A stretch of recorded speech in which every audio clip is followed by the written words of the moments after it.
Hi there folks, my name's NovaWin24 and welcome to a special little preview of an upcoming aircraft release for Microsoft Flight Simulator, that being the upcoming rendition of the AV-8B Harrier 2 from DC Designs. So I just do want to say a huge shout out and a huge thank you to the team over at DC Designs for supplying me with the preview copy of this aircraft. And of course I do want to caveat that this whole video by saying this is a first impressions video of a preview build of the aircraft, but I have been assured that it is very close to the final product. So looking forward to getting this up into the sky and seeing what it's like and trying out some of the fun stuff that we can do with the Harrier. Potentially, of course, this may be full of disasters because the Harrier is a challenging aircraft to fly, but I'm hopeful that it will also be a very rewarding one. So we're going to be doing, this is more of a cruisy little flight here. I'm not going to be doing my usual, or we're kind of be doing a similar to my review format, but it's going to be a bit more abridged this one because I just want to get a feel for the aircraft and maybe be able to showcase some of the cool features to it, to you, the viewer. Now, I don't have an exact release date when this aircraft is going to be available, but I believe it will be imminent, following hot on the heels of the upcoming Sim Update 11 release for the simulator, or aka the 40th anniversary update. So without any further ado, let's jump into the cockpit and let's get this aircraft started and see what she's like in the sky. Alright, so here we are in the office of the AV-8B Harrier 2, and again, I kind of like how Spartan the office is in the Harrier. And it's interesting because it does have a sort of quasi-digital display with the two multifunction displays here. And it is the ultimate variation of the Harrier as it evolved throughout the years, from humble beginnings as a Royal Air Force aircraft, and emerging later on as to be serving with multiple air forces and navies around the world. Now, without any, as I said, we're going to keep this fairly brief, this flight here. So we're going to start here, we're going to get to our flight, and we're going to start with our handy-dandy checklist for here. So let's get our start here. All right, so we've got our canopy open, check, landing gear down, confirmed, parking brake. Usually after the parking brake is this funny little switch here, which is rather interesting. My track IR is having a few issues, it seems to be, for the recording this video. That's not good. So we've got our parking brake is on and set. Pilot visibility is this little switch hidden here, over here. So we've got pilot visibility is on. All right, so we're going to start our engine now. So battery master is on. Check, and that brings our avionics to life as well. Check. Then we've got our strobe lights down, anti-cols, turn those on. Check. And our fuel lever is open. So we're going to open up the fuel. So we're going to pull that up to be open. Actually, wait, is that right?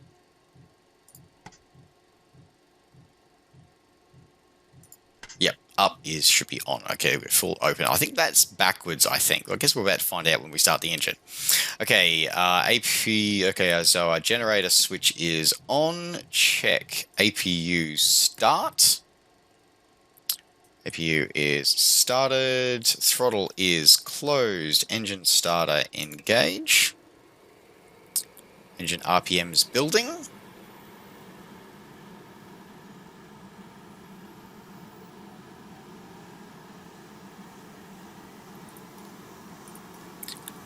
boost pump switches are on, fuel proportion switch is enabled.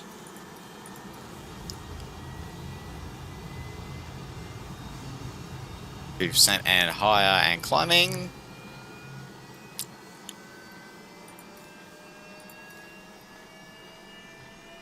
Let the RPMs stabilize.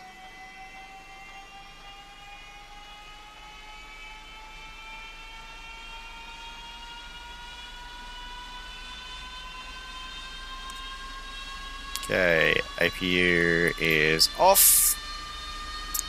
Alright, now it's got an engine starter 2 here. I'm assuming that's going to get cleaned up when they clean up this before release, because we don't have a second engine, so we don't need an engine starter 2.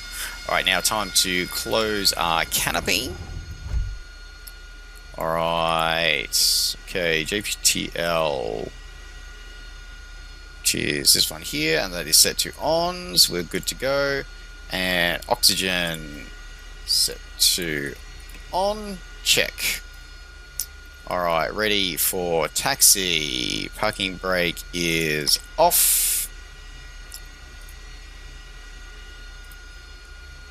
Tick. Okay, now we'll leave our nozzles set full back at the moment. So this is the nozzle switch here, which can be bound to your mixture key or your mixture axis for ease of handling. So we're going to tick that one done. Alright, we'll do taxi off now, taxi towards our takeoff runway.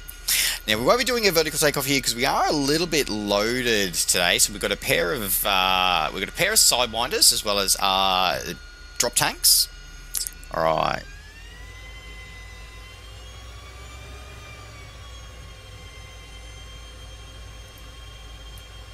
Very distinctive whine that the Pegasus engine has. I was very fortunate enough to see a couple of RAF Harriers and Royal Navy Harriers do various displays over the years. So does bring back a few memories for me.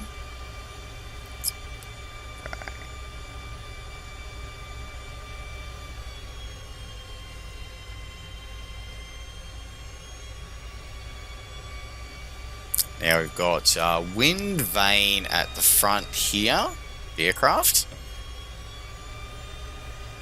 which is very important when, especially when you're doing low speed flight or if you're trying to do any vertical takeoff, vertical landing operations. The wind vane at the front does become very important. So looks like we've got a few knots out of the west today.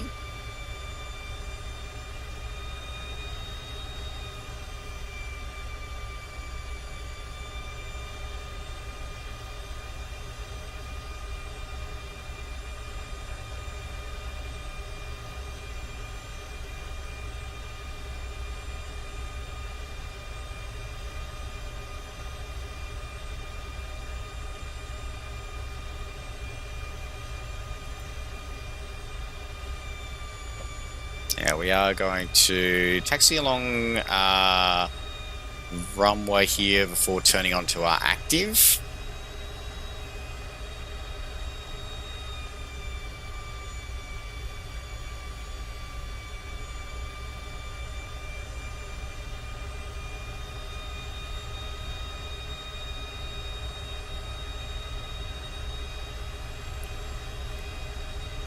Now our flaps are set to auto, so your flaps have either a cruise setting, a stall setting, or auto. So we are going to set them to stall for our departure.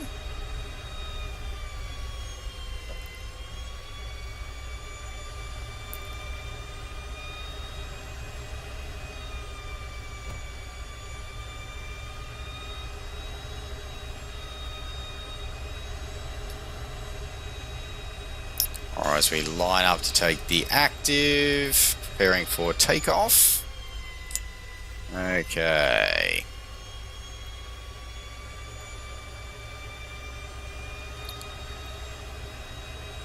Almost perfectly straight, winds off the nose, which is good. Okay, landing light needs to be set to on, which should be that one there. Anti-skid set to on. Okay, check. Then we've got our nav lights are on. So our slime lights. So we've got slime lights and our nav lights are set on. Stall switch as required, so we set that to stall. Okay, now our nozzle limiter is here, so we can actually adjust that here. So I'm going to leave that open at the moment for a full range of Vistol nozzles for now. But we are going to set to 40 degrees nozzle rotation for our stall takeoff. Okay. Trims. Set. Okay, so throttle is required for weight, 120 knots. Raise nose 10 degrees. Okay. Gear up before 250 knots. Alright, let's see if how the takeoff performance goes. Okay. Throttling up. And brakes off.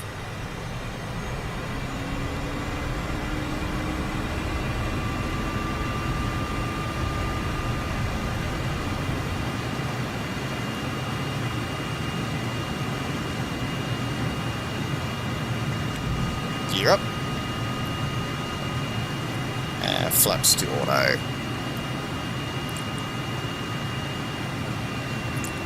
It definitely has a very short takeoff run. I mean, we're not exactly fully loaded, but we're also not completely light either. I'm loving the sound set here as well as we sort of take off. You got that, as I said, I've heard it from the outside, and from the inside you have to get the feeling of how noisy this aircraft really can be.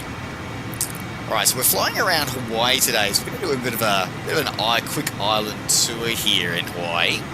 So we put this aircraft through a few of its paces. Just enjoying some of the scenery here on the western parts of Oahu. I always found Hawaii itself to be more picturesque than the island of Oahu, but you know, I still love the Hawaiian Islands, all of them.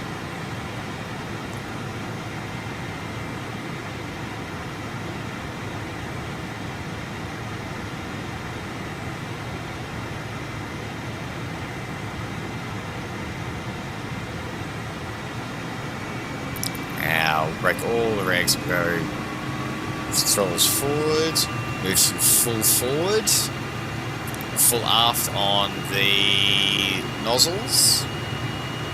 It's funny because it's one of the things you do actually have to think a bit more about with the Harrier, is that you do have to think about what your positioning is on your nozzles and not just where your stick is.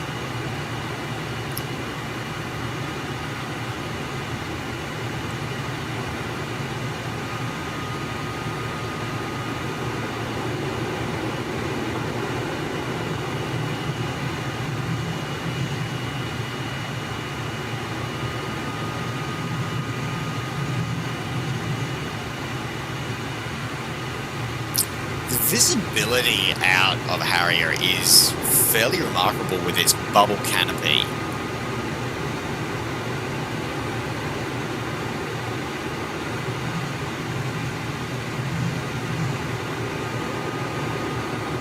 So this is where I much prefer to be flying, is very much down low.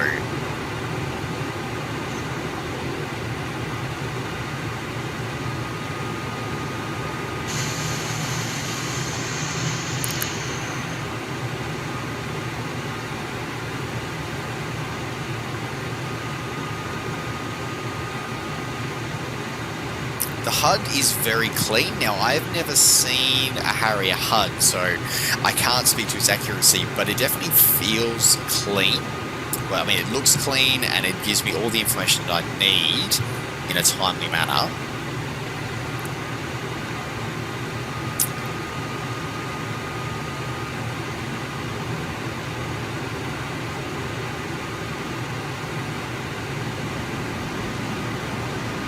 And it does, I just threw the nozzle, the nozzles sort of down to a higher pitch angle, and it immediately shifted the aircraft's, you know, the movement, where you can actually feel and see the impact that that throttle adjustment had, that nozzle adjustment had. So that means to me that the techniques of being able to do, for those who want to engage in mock flights and everything, of the VIFing technique, which of course was pioneered by the Royal Navy and Air Combat, is very much a possibility, and also helpful for turning in engagements, or being able to maneuver out of terrain, out of the way of terrain very easily and very quickly.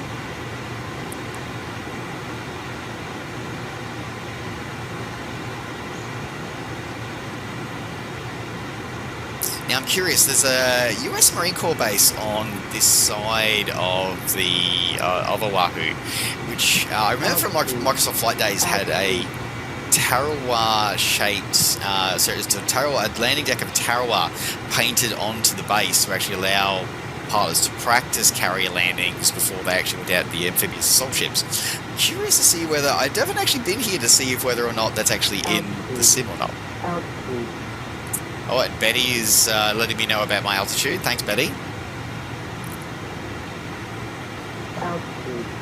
Altitude.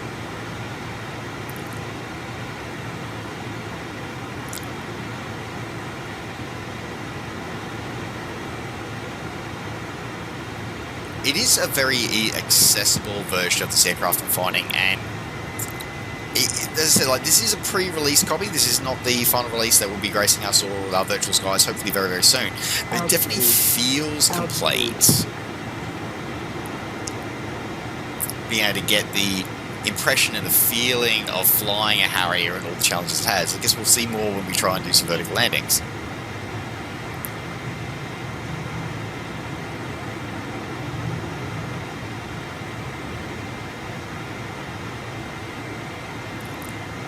So many memories of flying around these islands for many years in flight simulators, in various flight simulators. I've forgotten how beautiful the water is in this part of the world, having spent a bit of time in Hawaii myself. Altitude.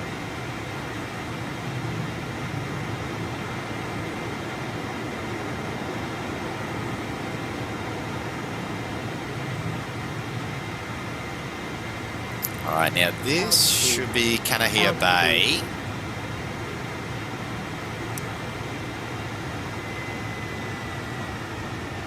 Altitude.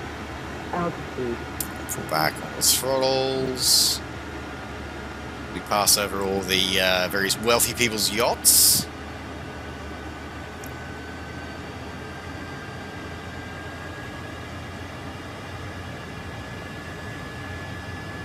That should be our Marine Corps Air Station here at Kaneohe Bay.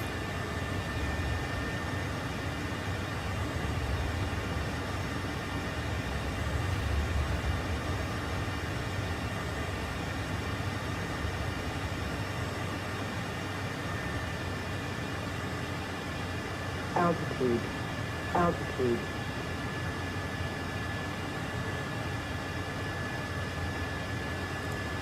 So that's where the deck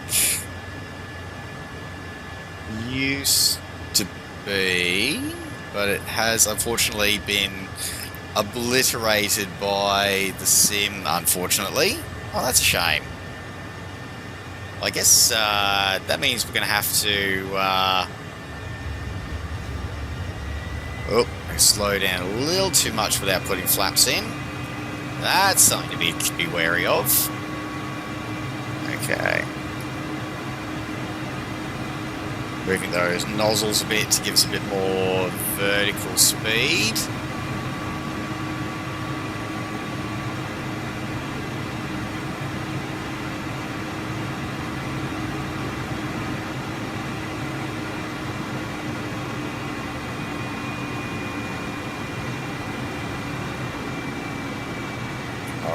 Now, let's set to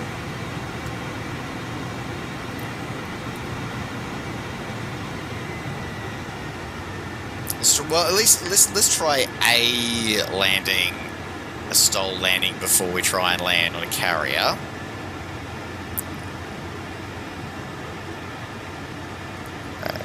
Lead off some altitude and some airspeed. For 250 knots gear extension speed.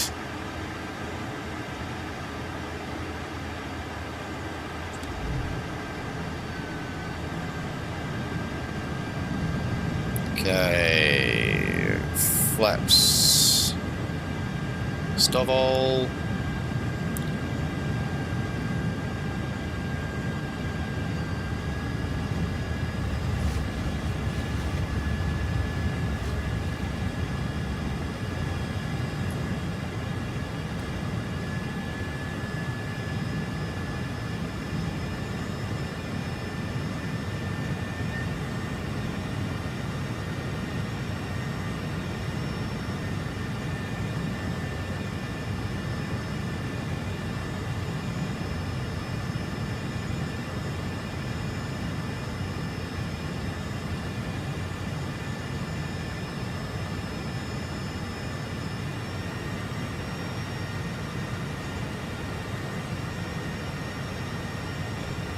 Okay.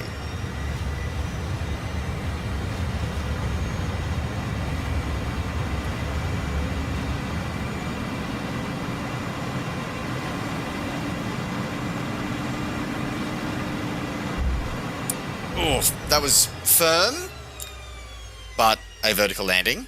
I was just like, yep, okay. That's going to take a bit of practice, that's for sure. Okay, let's move those. That's around about 30 degrees again. 40 degrees. Let's taxi onto the runway. Well, at least I know I can kind of land it. Very firmly, but I kind of land it. Okay. Let's try for takeoff number 2. Now, I am a little on the heavy side, so that would also be working against me for a vertical landing. Alright.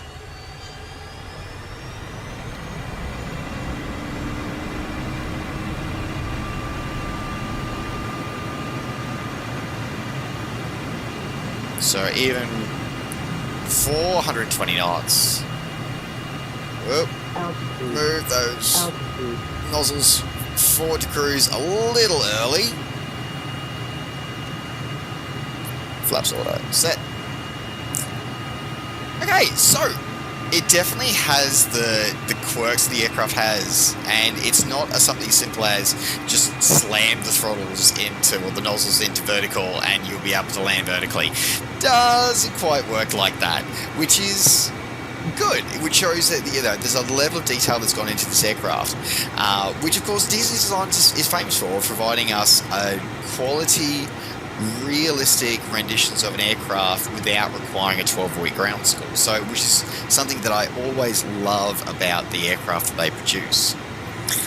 Alright, well, that's kind of like the first impressions. What we'll do is we'll set ourselves up on a bit of cruise here, and we'll head out to our attempt at a shipboard landing.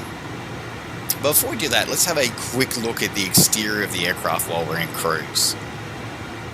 Alright, so looking at the model, it looks like a Harrier. It really does fit the bill. As I said, it's the AV-8B variant. You get the AV-8B both with the radar and without, as well as the Royal Air Force's Harrier GR9 variant, which did not have a radar and just had the target designator system in there. Probably the only thing that I notice of this one at the moment is that the pilot crew visibility doesn't appear to work, so it still looks like it's a ghost flying the cockpit at the moment, which is kind of disconcerting. It could be something that I'm doing, but that's the only sort of thing that I found so far. Other than that, yeah, it does what it says in the tin, and it looks pretty damn good. You get 12 different liveries, I understand, with the release package of this one when it becomes available, which covers both a significant number of US Marine Corps operators, as well as visual-only versions of the Harrier GR9 for Royal Air Force and Royal Navy services, and then also for the Spanish Navy. Now, in terms of weaponry, if you purchase this from Just Flight, then you will get the options to be able to equip your aircraft with weaponry. No, they don't fire, you can't do it, you can't blow stuff up with it. But you'll be able to hang a variety of stalls, including AIM-9 Sidewinders, AGM-65 Mavericks, as well as the option for the bellies, the underbody cannon, which was unusual because the Royal Air Force variants had twin 30mm Aiden cannons, whereas the American AV-8B option had a 20mm Gatling cannon in one pod and its ammunition held in the second pod. So yeah, there you go. Alright, with that, let's go and try and land ourselves on a postage stamp in the ocean. As we are approaching our carrier here, we'll go through a couple of menus here. So much like they did with their F-15, any of the military sort of weapons related menus are not covered, and instead but all the ones that do affect your aircraft systems, HUD repeaters, those are models. So we've got our engine readout page here. On our tactical page, the only one you sort of have is you have what is essentially it's supposed to be a FLIR sort of repeater here, which is a HUD overlaid with an out the window view image to simulate the FLIR. Beyond that, your attack radar stores, those ones are not implemented. You do have an implementation of a checklist as well, so you don't have to. So you do get an abbreviated in-cockpit checklist if you need to set anything prior to your approach and landing. In terms of your sort of system here on the map page, you do get a number of options here where you can actually sort of switch your various navs and nav modes. But again, fairly basic. It is essentially designed to be integrated with the in-sim navigation and use off the nav off your GPS system. So it's not like as I said, like we've seen before with DC Designs, it's not there to be a 100% everything working as it does in a military aircraft. It's there to give us all the experience of flying a Harrier without having to go through a 12-week ground school. So I think it covers off that pretty well. If I want to go blow things up, I'll go fly my one in DCS and go blow stuff up on that. So there you go. All right, on with landing. Alright, here we go, attempting to come in and approach the USS America here.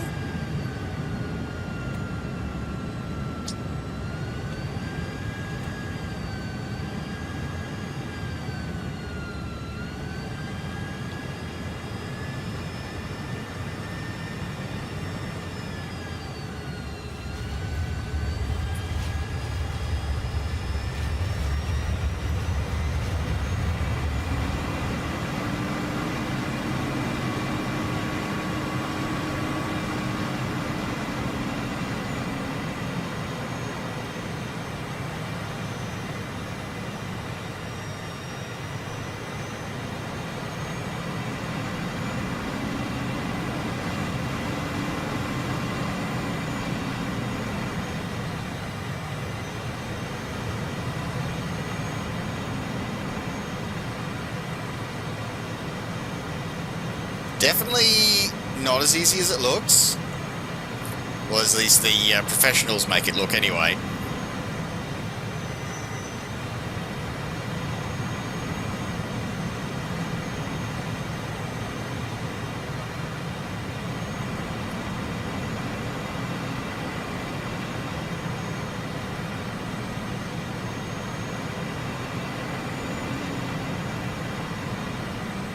And I'm not having to worry about the deck moving.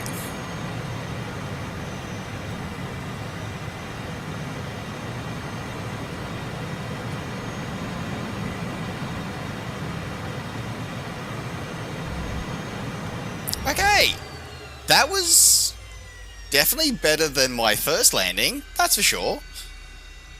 And alright, let's see if I can just to probably make I probably shouldn't do this because I'll probably make a fool of myself, but let's do a vertical takeoff.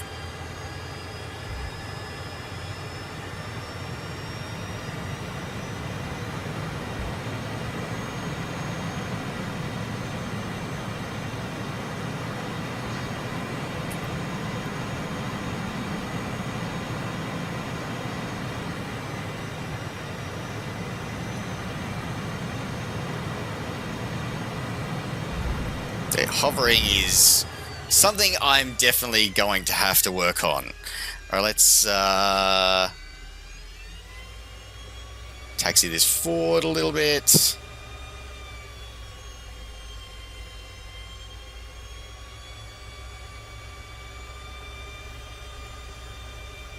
There we go.